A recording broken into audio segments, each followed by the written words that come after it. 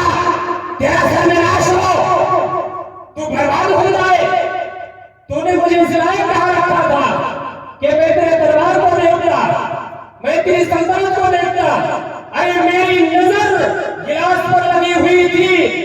کہ کہیں گلاس سے ایک بوند پانی، ایک قطرہ پانی ٹپک کر زمین پر نہ گر پڑے اور میری گردن نہ اڑا دی جائے۔ میں تمہاری سلطنت کو دیکھتا تو کیسے دیکھتا؟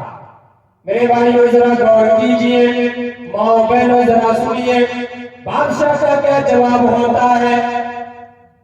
جب فقیر نے کہا تیرا سر ناش ہو، تو برباد ہو جائے، تو ہلاک ہو جائے، تو برباد ہو جائے، تو نے مجھے اس لائق کہا رکھا کہ میں تیری سلطنت کو دیکھ لیتا، میں تیرے دربار کو کیسے دیکھ لیتا؟ میری نظر تو گلاس پر لگی ہوئی تھی کہ کہیں گلاس سے ایک بوند پانی، ایک قطرہ پانی چھلک کر زمین پر نہ گر پڑے اور میری گردن نہ اڑا دی جائے۔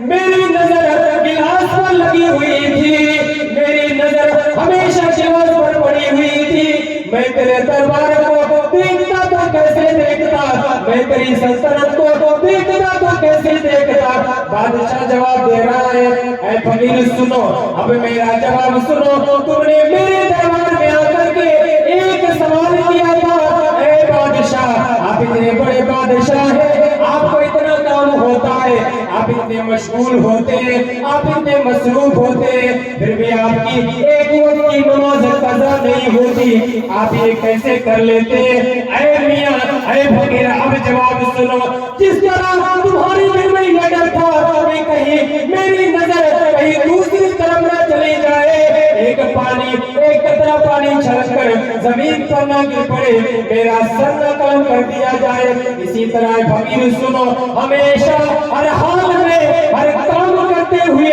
میرا دل کے اندر اللہ کا خوف ہوتا ہے اللہ کا ڈر ہوتا ہے اللہ کا تقوی ہوتا ہے میں کوئی بھی کام کرتا ہوں اللہ کو یاد کرتا ہوں کوئی بھی کام میں مشغول ہوتا ہوں اللہ کو میں بھلا نہیں دیتا اللہ کا ڈر ہوتا ہے اللہ تعالیٰ کہیں مجھے پکڑ نہ لے کہیں مجھے اس کی سزا نہ مل جائے اس لیے میرا دل ہمیشہ اللہ کے ڈر سے مغمور ہے میرا دل ہمیشہ اللہ کے ڈر سے بھرا ہوا ہے میری نماز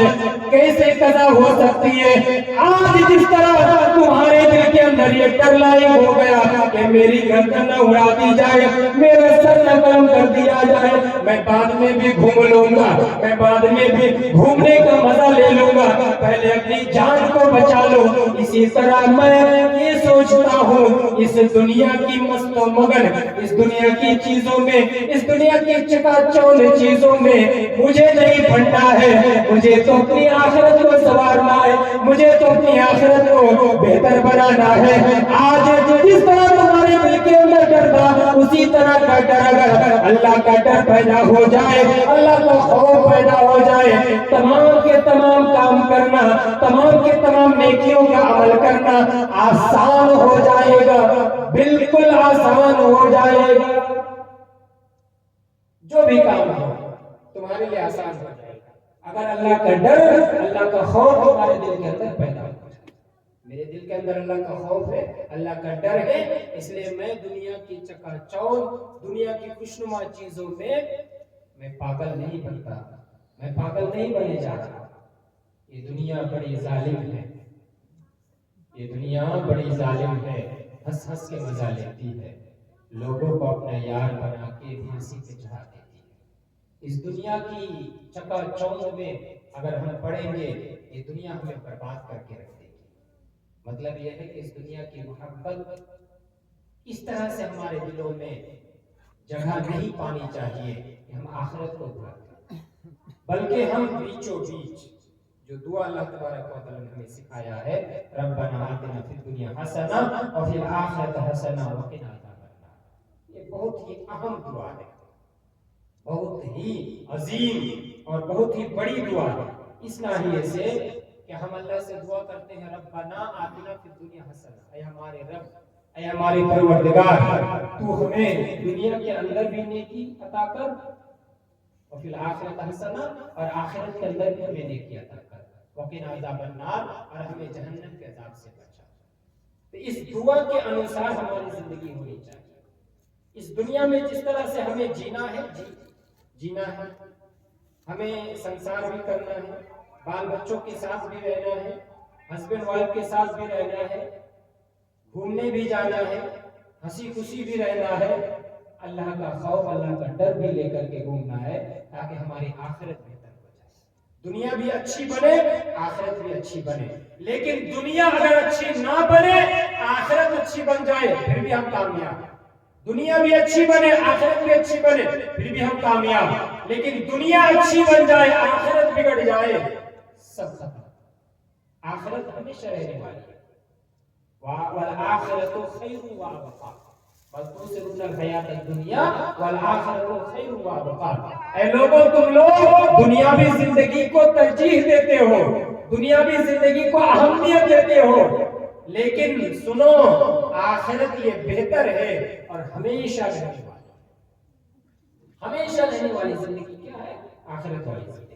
اس لیے میرے بھائیو دوستو میرا بیان کا خلاصہ لب لباب ایسنس سارانش یہی ہے کہ ہم اس دنیا کے اندر آئے، عدم سے وجود میں اللہ تعالیٰ نے ہمیں بھیجا، ہم کچھ نہیں تھے، ہمارا